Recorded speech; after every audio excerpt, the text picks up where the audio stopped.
Hi అండి, welcome back to Nellore వారి ఇంటి రుచులు. ఈరోజు మనం గోంగూర పులిహోర ఎలా చేయాలా అనేది మీకు చూపిస్తానండి. ముందుగా స్టవ్ వెలిగించేసుకుందాం. దీని మీద ఒక కడాయి తీసుకొని దానిలో 2 గంటల ఆయిల్ అయితే వేసుకుందామండి.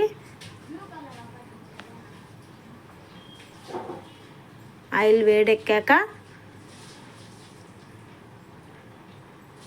దీంట్లో పల్లీల్ని తీసుకొని వేపుకొని మనం పక్కన పెట్టుకుందామండి. పల్లీల్ని తీసుకొని నీట్గా గోల్డ్ కలర్ వచ్చేదాకా వేపేసుకొని మనము ఒక గిన్నెలో తీసేసుకుందామండి. వేగిపోయాయి కదా, గిన్నెలో తీసేసుకుందాం.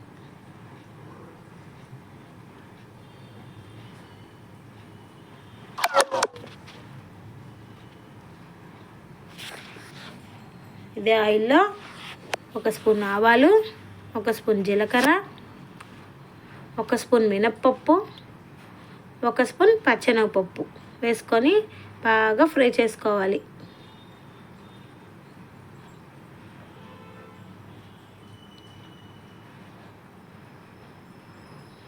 మనం నిమ్మకాయతోనే కాకుండా ఇలా గోంగూరతో కూడా పులిహోర అనేది చేసుకోవచ్చండి.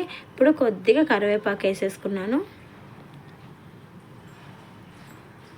మగ్గిపోయింది కదా. ఇప్పుడు నేను ఒక 3 పచ్చిమిరపకాయలని ఇలా చిలికలు పెట్టుకొని వేసుకున్నానండి. ఈ పచ్చిమిరపకాయ వేసుకోవడం చాలా బాగా వస్తుందండి. 1 కప్పు గోంగూరను తీసుకొని నీట్గా కడిగి వేసుకున్నాను అండి. గోంగూర ఇలా బాగా ఆయిల్లో మగ్గిపోవాలండి. మనకి మగ్గిపోయేదాకా మనం వేపుకుందాం. ఇలా కలుపుతూ మనం మగ్గించుకోవాలి. ఇందులోనే 1 టీ స్పూన్ పసుపు వేసుకున్నానండి. వేసుకొని బాగా మళ్ళీ కలిపేసి ఈ గోంగూర అనేది బాగా దీంట్లో మగ్గిపోయి దగ్గరికి వచ్చేసేదాకా మనం వేపుకుందామండి. బాగా ఇట్లా కలుపుతూ మనం వేపుకుంటే మాడకుండా ఉంటుందండి అడుగు. ఇప్పుడు దీంట్లో 2 ఎండుమిరపకాయలని కట్ చేసి వేసుకున్నాను. రెడీ అయిపోయింది కదా. ఇప్పుడు అన్నంని తీసుకొని యాడ్ చేసుకుందామండి. అన్నం వేసుకొని ఇలా కలపాలండి. ఇప్పుడు మీరు పేస్ట్ని బట్టి అంటే పులుపుని చూసుకుంటూ మీరు రైస్ని అయితే యాడ్ చేసుకోవచ్చండి. నాకు కొంచెం పుల్లగా ఉంది, అందుకని నేను ఇంకొద్దిగా రైస్ని యాడ్ చేసుకున్నాను. మీకు ఒకవేళ పులుపు సరిపోలేదు అంటే 1 నిమ్మకాయన ఈ టైంలో పిండుకోవచ్చండి.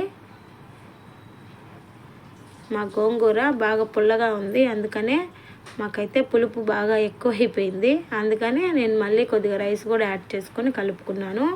ఇప్పుడు అయిపోయింది కదా. ఇప్పుడు మనం పక్కన పెట్టుకున్నాం కదా పల్లీల్ని, వాటిని వేసేసుకుందాం. అలాగే కొద్దిగా జీడిపప్పును కూడా వేసుకున్నానండి నేను. మీరు అది ఆప్షనల్ అండి, మీ ఇష్టం అండి. వేసుకొని బాగా కలిపేసుకుందాం అండి.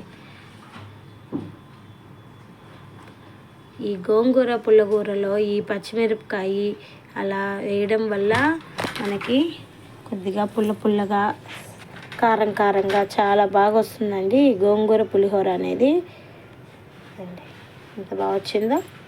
ఇప్పుడు సాల్ట్ని వేసుకుందామండి. 1 టీ స్పూన్ సాల్ట్ని అయితే యాడ్ చేసుకోవాలి. మీరు రుచికి సరిపడా యాడ్ చేసుకోండి.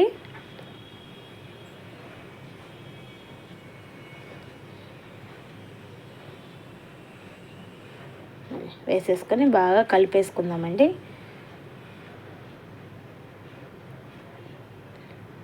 ఇలా బాగా కలిపేసుకుంటే మనకి గోంగూర పులిహోర అయితే మనకి రెడీ అయిపోయిందండి. ఈసారి పులిహోర చేసేటప్పుడు ఈ గోంగూర పులిహోరని తప్పకుండా మీరు ట్రై చేయండి. ఎలా వచ్చిందనేది కామెంట్ రూపంలో తెలియచేయండి. మరిన్ని రెసిపీస్ కోసం మా ఛానల్ని లైక్ చేయండి, షేర్ చేయండి, మా ఛానల్ని సబ్స్క్రైబ్ చేయండి అండి.